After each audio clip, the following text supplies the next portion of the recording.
কি চাচা মুদি, তুমি না বলছিলে যে বাংলাদেশে পেঁয়াজ দিবা না, আলু দিবা না, বাংলাদেশে না খাওয়া মারবা। এখন দেখো তোমার দেশে কি শুরু হয়েছে, কৃষক আন্দোলন শুরু করে দিছে, পেঁয়াজ আলু সব রাস্তার মধ্যে ফালিয়ে ফালিয়ে। হ্যাঁ, তোমরা মনে করছিলে যে আমাকে আলু পেঁয়াজ না দিলে আমরা মরে যাবো গা। আমাদের টাকা আছে, আমরা ইচ্ছা করলে চীনে থেকে রাশিয়া থেকে আমরা আনতে পারবো। তোমরা কি করবা? তোমরা কি পাকিস্তানের কাছে বেচবা না চীনের কাছে বেচবা? এদের কাছে তো ফ্রি দিলেও আর নিব না।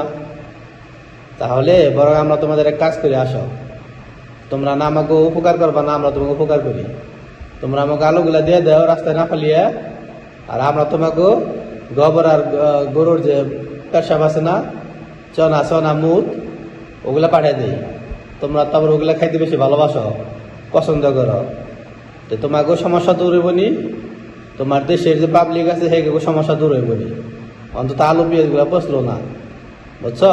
আমরা আবার মানুষের উপকার করে থাকি, বাংলাদেশের মানুষ আবার দয়াবান, বুঝছো? তোমাকে আলু পেঁয়াজ আমাকে লাগবো না, তোমাকে আলু পেঁয়াজের আমাকে দরকার নাই।